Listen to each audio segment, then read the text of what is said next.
Hello, this is Dr. Brian McDonough, and welcome to the Dr. Brian McDonough Show. My guest is Amy E Feldman.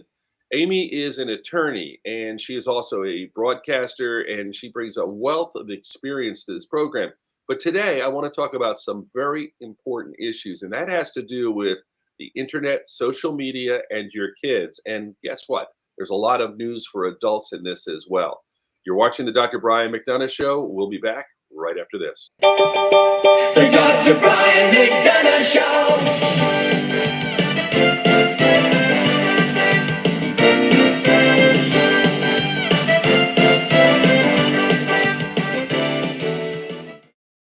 Hello and welcome to the Dr. Brian McDonough Show. And let me start at the beginning by saying if you like this, please let us know. And also, if you subscribe, you can get many other exciting interviews that we have on this program. It's not always about medicine, it's a wide variety of topics.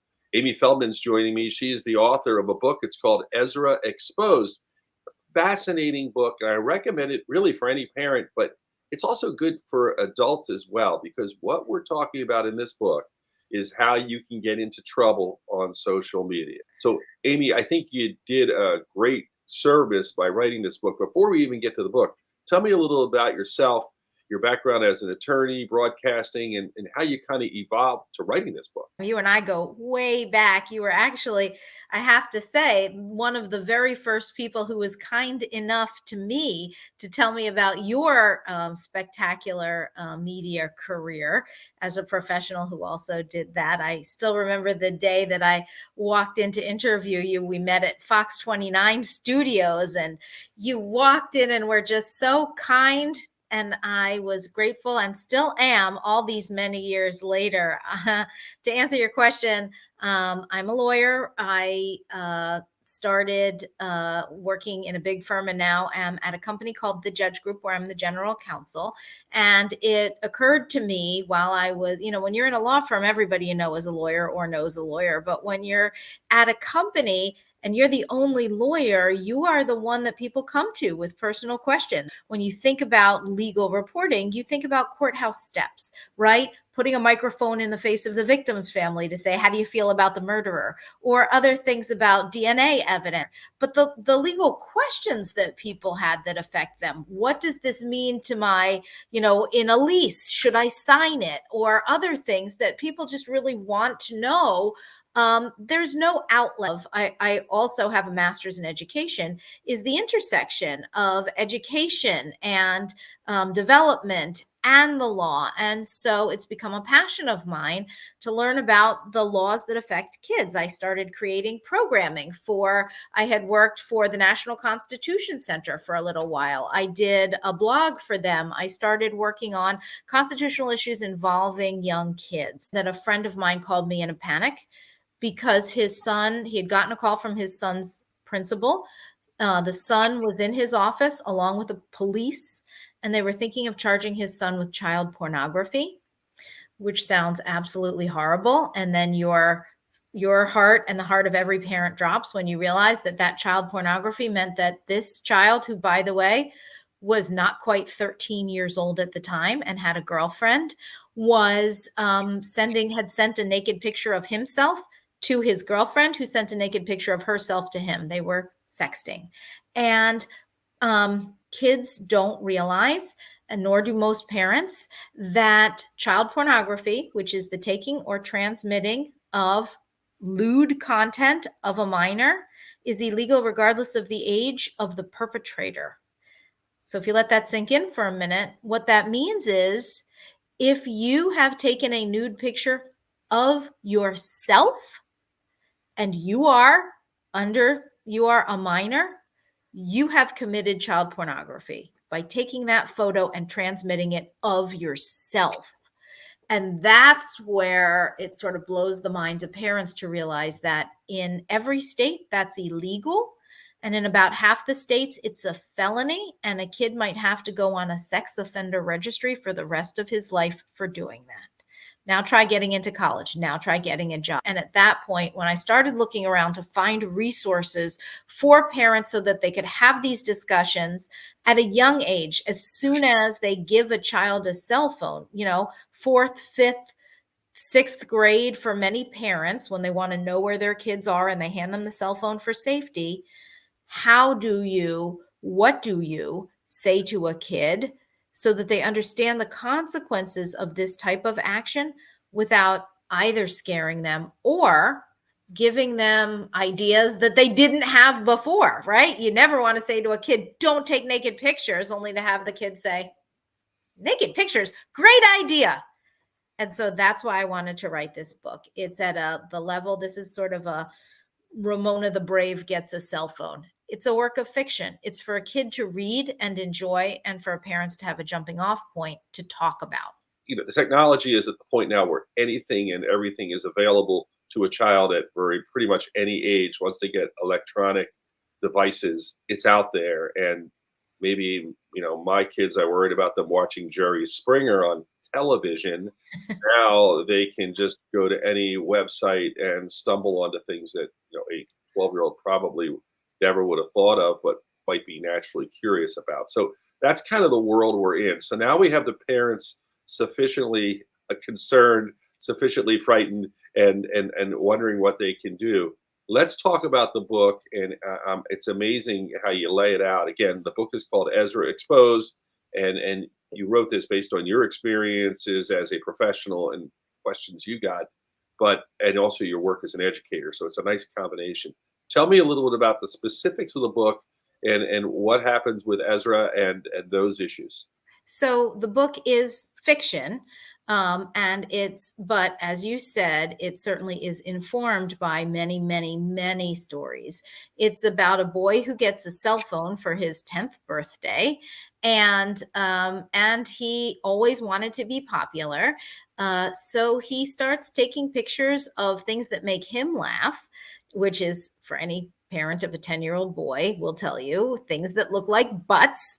And he posts them on his Instagram. And by doing that, suddenly the popular kids actually start noticing him. And it's a great feeling, right? When suddenly you're getting followers, and kids who won't talk to you in school are following you on your social media. And he takes pictures of things like, a peach, or like the crook of your elbow where it meets, or other types of things. And, suddenly everywhere you look, it looks like a butt if you're a 10-year-old boy, right?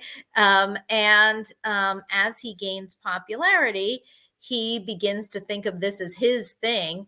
And then but then eventually kids move on to the next kid who is hot for the moment. And he realizes, A, he has to up the ante, and B, he sort of gets goaded into taking a photo of an actual butt, his actual butt. And then there are real consequences, legal consequences, educational consequences, social consequences. And it's not meant to be. And then it's about how he and his family and his friends sort of work through that. It was actually, I have to say, I'm not a writer, I'm a lawyer, but as I was writing this, it got harder and harder, and I couldn't even bring myself to get to the point where he gets in trouble, because I loved this little boy and I want the best for him, just as any parent does. And so there are moments where it's, sort of, you feel for him, you feel for his parents, you feel for everyone involved. This is a kid's book. The target age is 8 to 11. But it could be, slightly younger if kids are more mature, slightly older if they're only now getting technology, but it's meant to be at that level.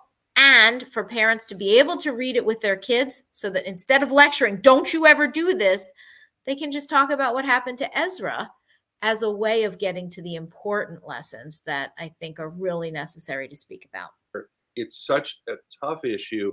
It helps the parents discuss with them. And I certainly would recommend, having read the book, you also should read it prior to giving it to your children, because then you can actually be a part of it as you go through it together. I'm sure in your eyes, that's probably the best way to do it, but it's proactive as opposed to reacting to something after it happened.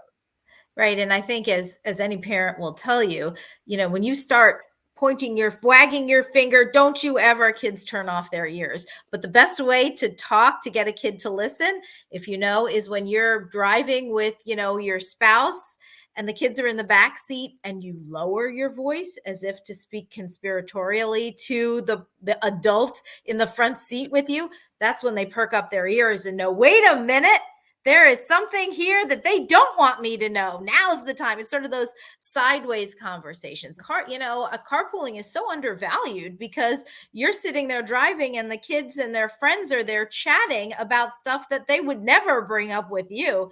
Now you know what's going on in their minds and the minds of their friends. But so this was, the whole point of this is to have one of those sideways conversations where you're not lecturing to somebody, you're talking about somebody else, so that it doesn't feel there's not so much tension, and you don't have to feel like you can pass along your values without making it sound like, ugh, another lecture. These are kids. This is not about sexting. This is about a first introduction to what they should and shouldn't do, about posting pictures that they would embarrass them, right? And the idea of just bringing this up as a building block conversation, people have talked about as being really important. And so it doesn't seem so scary to parents. That's why they like it.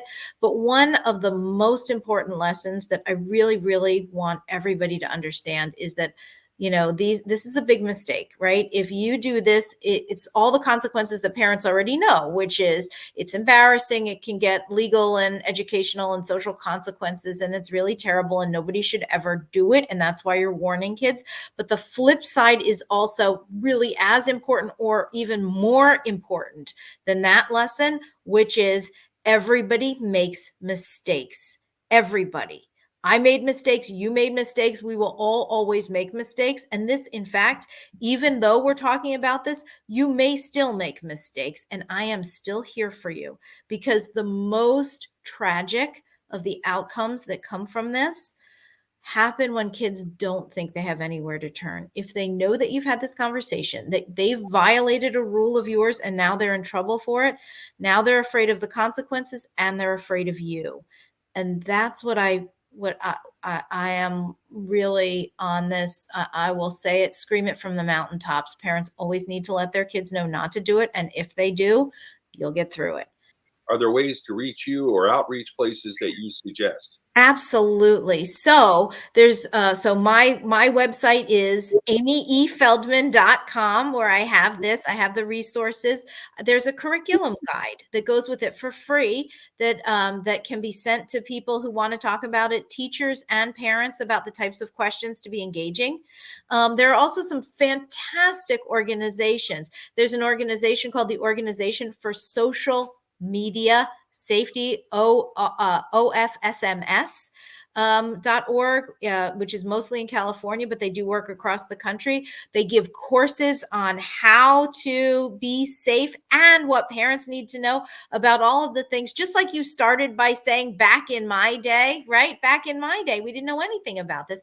Kids are on the forefront, the cutting edge of this technology. And that OFSMS.org gives a lot of information to parents about what kids know that they don't. And I really strongly recommend it. And if there are any questions, parents and kids should always go to a trusted adult, be that the guidance counselor at the school that has a lot of information about this, their pediatrician or family physician. Those are the people who are trusted adults who are really important in the conversation. Amy, I want to thank you for taking the time to join the program. It's really important information, and I think a lot of people hopefully will get in front of this. And I think, like you said, there's so many lessons and so many ways to explore it, but really it's a way for parents to get more involved in their lives of their children as well, and a great example. So thanks for taking the time. Thank you. Thank you so much, Brian. Such a pleasure to chat with you. The Dr. Brian McDonough Show.